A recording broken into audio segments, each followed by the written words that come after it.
I will tell you in more detail later, but to make a film really clear, inside here there's about 5 layers. There's the outer layer, the adhesive, and there is... Do people usually say heat insulation? We usually have this kind of light. We have light here, but if we were to go outside, there would be light. Even though if there's no sun, there's still light. We call this visible light.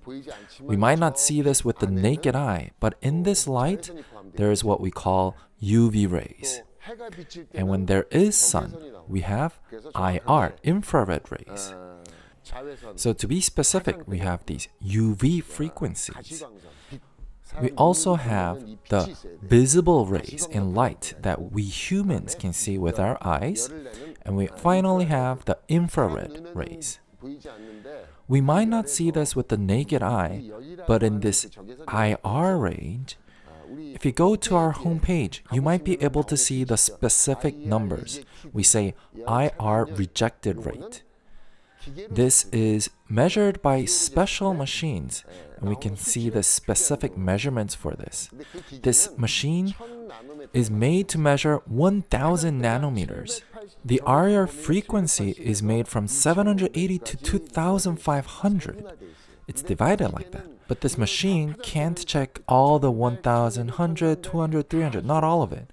So we have standardized it at 1000 nanometers. So because of that 1000 nanometer, the heat insulation it comes out high, but it's not really that cool. So at 1000 nanometers, it might be 90%, but at 1500, it might be 50%, and it might be actually lower. So those films, when measured, might be 90% heat insulation, but actually, it's hot. So usually heat insulation is around 60 to 65%. That's the secret. It's impossible for most normal customers to know that. Not even the shops themselves might know. So the heat insulation of the average amount in the IR range, it has to be high for people to actually feel that it's cool inside the car. But all the companies worldwide keep that measurement a secret and confidential. But the Shure film usually has an average of a 97 to 98% heat insulation. At 2000 nanometers, it goes down to a bit of a 98%. So it's actually really cool. It feels really cool. If you look at the website, the numbers there, it doesn't tell the full story. It's not absolute, but it gives you the gist of it.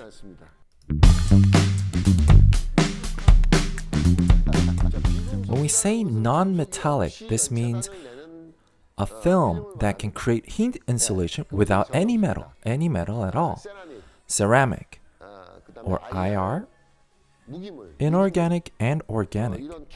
These chemicals are used to create heat insulation.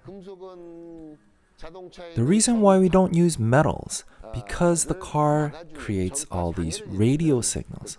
They might create a huge fundamental problem.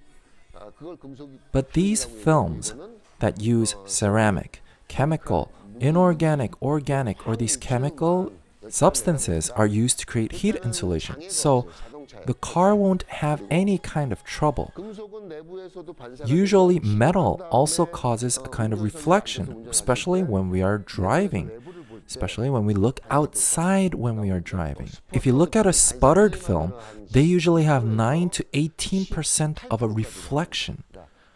When you go over 14%, that means it's causing some trouble in visibility. Especially when at night you see a light coming inside, the window might become a huge mirror. So we have to talk about ambient lights as well. Ambient lights cause reflections even without any kind of window film installed, usually, because the window itself reflects it. But But if you apply a reflective film on top of that, it's gonna become a huge mirror. Does that mean if we use non-metallic films, there's less of a reflection?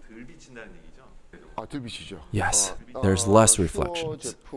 For example, if you apply the Sure film, there's only a 5% reflection if you look from inside. A window without a film has an 8% reflection rate. But if you apply it, there's a 3% decrease.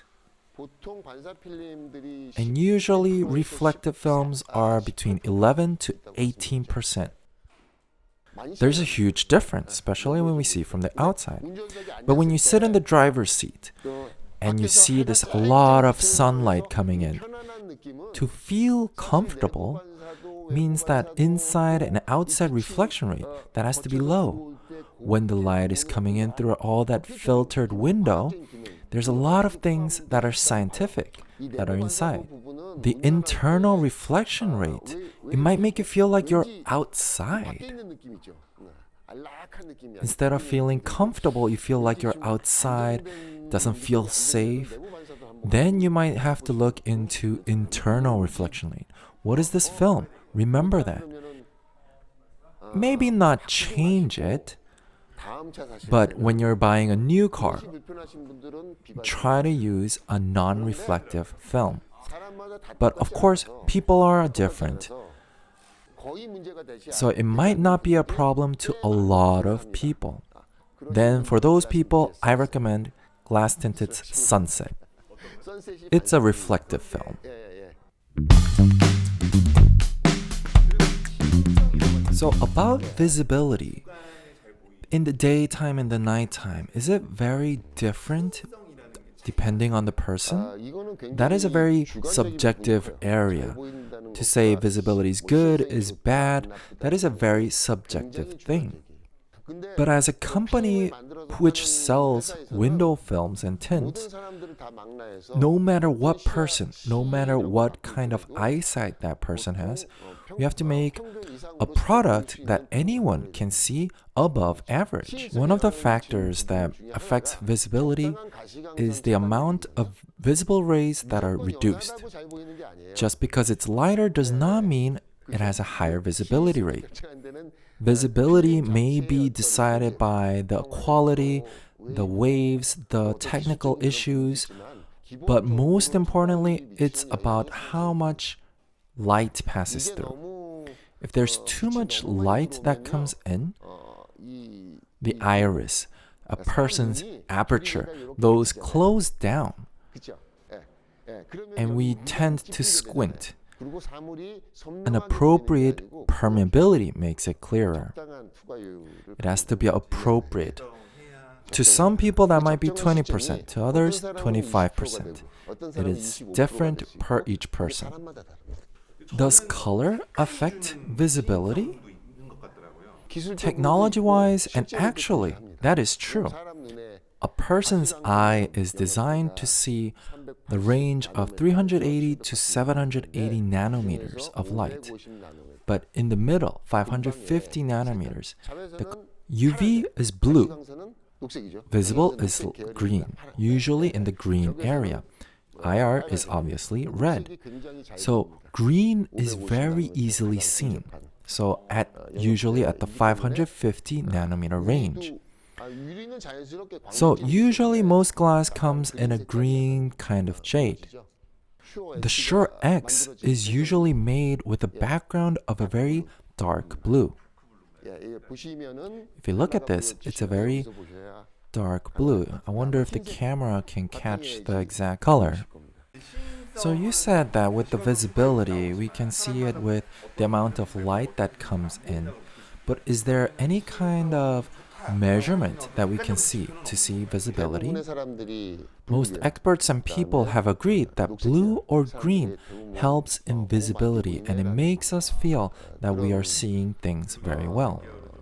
I will tell you in more detail later, but to make a film really clear, inside here there's about 5 layers. There's the outer layer, the adhesive, and there is the IR infrared rejection layer. There's also the color tint shade, and there's the base film. And on top of that, we have a scratch-resistant coat. And all of these decide visibility. If one sees it this way or this way, since cars move inside in this way and in this way, from any angles, it is important to keep it level. That's the most important thing. We usually call this leveling, and it has to be good.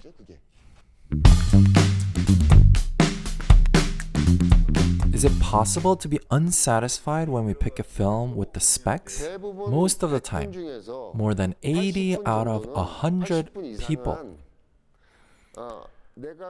when they have applied the tint that they have chosen, even when a professional thinks it's below average, people will think it's good. Since most people only ride around 3 to 4 cars in their whole life, and even then, the window tints are the ones that have been recommended by the car dealer. And especially they have received it for free. So 90 out of 100 people, most people don't know. But the customers in Korea, around 15%, even now, 15 to 20%, choose on their own the films. They bring it and come to our shops and get it applied. But most people don't do that. But it's super important. If you invest it, you might ride 3 to 5, even to 7 years with that car. So it's super important. Even if the cycle has become shorter, there is a way. You can hear it from people. A lot of people have gotten their cars tinted, and they might write reviews online. But they are few. How can you find those? Usually it's very short reviews, but no one really tells you about all these things I told you about. Visibility or heat insulation. Those don't exist. So most people look at the homepage, look at the specs. How much is the heat insulation? Then the next brand. The specs don't lie. But the amount that the specs can show you, it's a very superficial and small amount. It's not everything. The installation has to be good, and also it's also about personal taste. Wow, I love it. That has to be taken into account. But you can't see that with the website. You have to see it in person. But glass tint is expensive. It is expensive. So a lot of people can't just try it out. Usually this car, using the Sure X film, it's 2.3 million won, around $2,000. Yeah, people who ride Porsches will come. If the car costs around 40 million won, and around 5% is used on window films. But a lot of people don't even do that. With glass tint, a lot of people come to these professional shops and look for Sure X. But usually in normal other shops, people who know that glass tint films are above average, above other brands, those people who know that will go to other people and say, please apply a glass tint, not just Sure X, any kind of glass tint, such as Pender, which is a good one, Road or Sunset. People still have that kind of trust on glass tint, on that average kind of quality, that the technology and the techniques used on Sure will be used in other films like Pender. It has a heat insulation rate of 60%. And the leveling that I mentioned before, it's very good. We can't just make Pender really poorly. Since it's cheap, let's just make it really poorly. How can we do that? The base is all the same from any kind of film. The chemical, the physical, the optical, those characteristics are not different. They're all applied on average. There are incremental minimal differences, and those decide the factors of grade. But those people who feel that, probably around 15 to 20% who ride those really expensive cars. Aren't you tired? I'm good.